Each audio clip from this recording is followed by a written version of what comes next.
Alright guys, I'm sitting here in my Cybertruck. This I bought in November 2021. This is a non-Foundation series Cybertruck. This is just the all-wheel drive version. The base price $79,990. That's the same price it is right now in April 2025. But one thing that Tesla just released is the rear-wheel drive version of the Cybertruck. Now, we all knew this was coming. We didn't really know specs. We didn't really know pricing on this.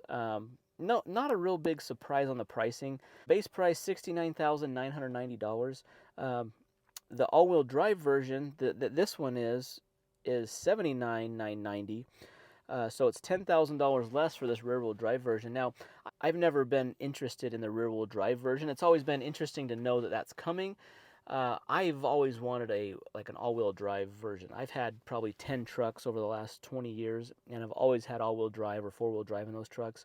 In my area, I would need four-wheel drive. I live in the mountains, high elevation. We get a lot of snow and ice, and so all-wheel drive here is pretty much the standard.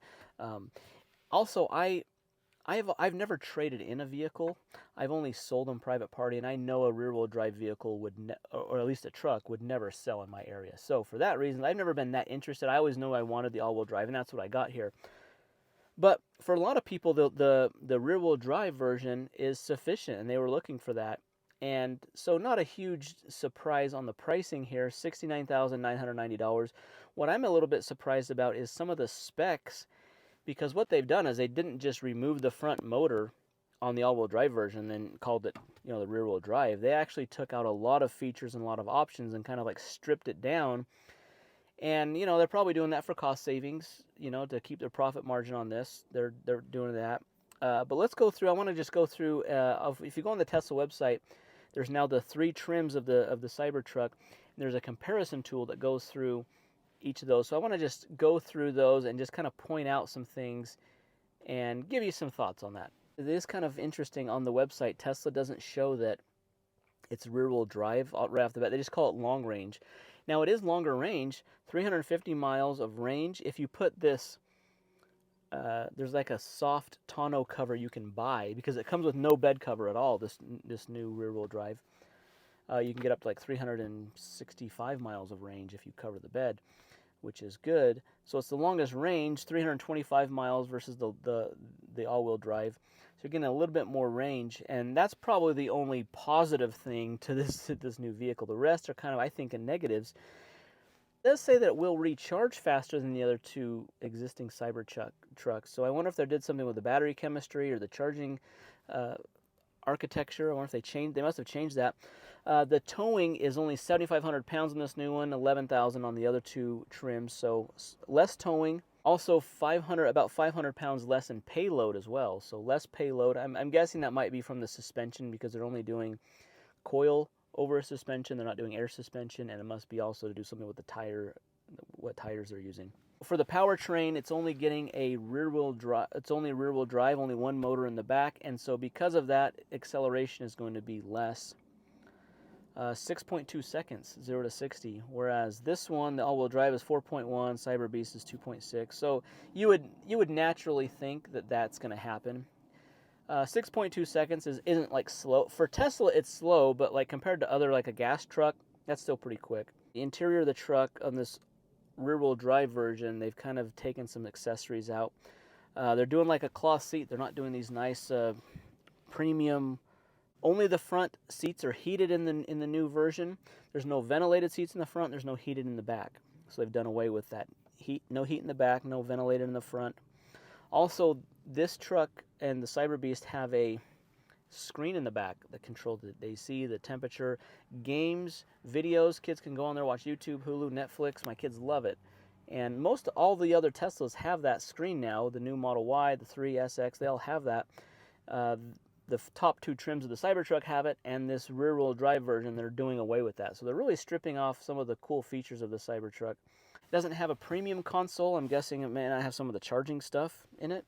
They're cutting the speakers by half almost. 7 speakers in the rear-wheel drive, 15 in the Cyber Beast and all-wheel drive. And there's no active noise cancellation, so it might be a little more road or wind noise in that. Guys, here's a big miss.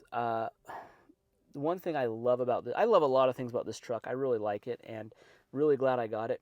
One thing I love about it is the power folding rear tonneau cover over the bed. You push a button, it just retracts, push it back, covers it. I love that. I love that it's always closed. I can always keep my stuff. It's relatively weatherproof. A little bit water can leak in here and there, but it's not bad. It doesn't come with any bed cover, this new rear-wheel drive version. So I think that's a huge miss. Now, in order to get maximum range on this new rear-wheel drive, you have to buy their $750 soft tonneau cover, which is probably something that just like folds up over the bed. That's something you're really missing out on if you buy the rear-wheel drive version, and that is the electric sliding tonneau cover. That's one of the cool features of the Cybertruck that you're missing out. Also, there's no like LED. There's just standard lights in the bed. There's no L-track. There's no charging features in the bed as well. There's no outlets in the bed. So you're missing out a lot of those features as well. There's also standard tail lights. I don't know what that means, but the truck now has like kind of like an LED light bar across the back for tail lights, and it's kind of animated. Probably you don't get that. Okay, another thing that I really love about the Cybertruck that I have, the all-wheel drive, and that is like just how cushy the ride is. The adaptive air suspension is awesome. You can raise and lower the height. Super awesome. I love that fact.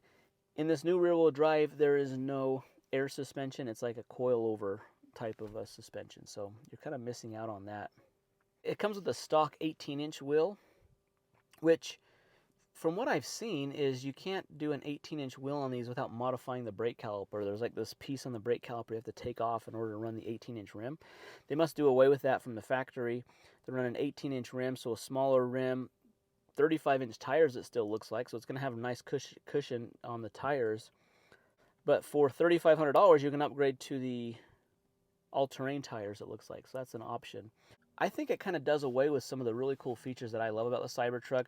The air suspension, the cover over the bed. Those two things are awesome about this truck. If I didn't have that, it would not be as cool. And if it's saving you $10,000, you know, you kind of have to weigh whether it's worth it or not. I still think that the all-wheel drive version is probably a better deal, but I think Tesla's also exhausted all of their buyers for this truck at the current price points that they've had it at. You know, the Cyber Beast has been $99,000. The all-wheel drive version's been $79,000, and they have tons of Cybertrucks just piled up on lots, and they're not selling. And so I think they've kind of exhausted those that are going to buy, so they have to do something to like lower the price, get a new, you know, maybe a batch of buyers that are just waiting for a little bit lower price. This new rear-wheel drive version is eligible for the federal tax credit, so it's $69,990, and then you can get $7,500 off at time of sale if your income is within below certain levels. $19.95 is the destination fee for the cost for them to take it from the factory to your location, and the $250 order fee. So even if you get the tax credit, you're still looking at about $64,700 or so, approximately. Then plus tax and registration in your area, whatever that's going to be. It's still an expensive truck. I mean, $65,000 for a truck is still an expensive amount to pay for a truck. So I'm curious what you guys think of this. I'm curious if this is an attractive truck. It almost seems like it needs to be cheaper based on all of these downgraded options that you're getting. It seems like $10,000 isn't enough. That truck should be like $55,000 and then the tax credit, right? Plus the tax credit. Seems like it's still probably overpriced. But I'm sure they're going to sell some. I'm sure there's some people that have been waiting for that and they'll buy it. But it's interesting to see this come out. Anyways, guys, leave your comment down below. Hit that thumbs up button. Subscribe. See you in the next one. Thanks.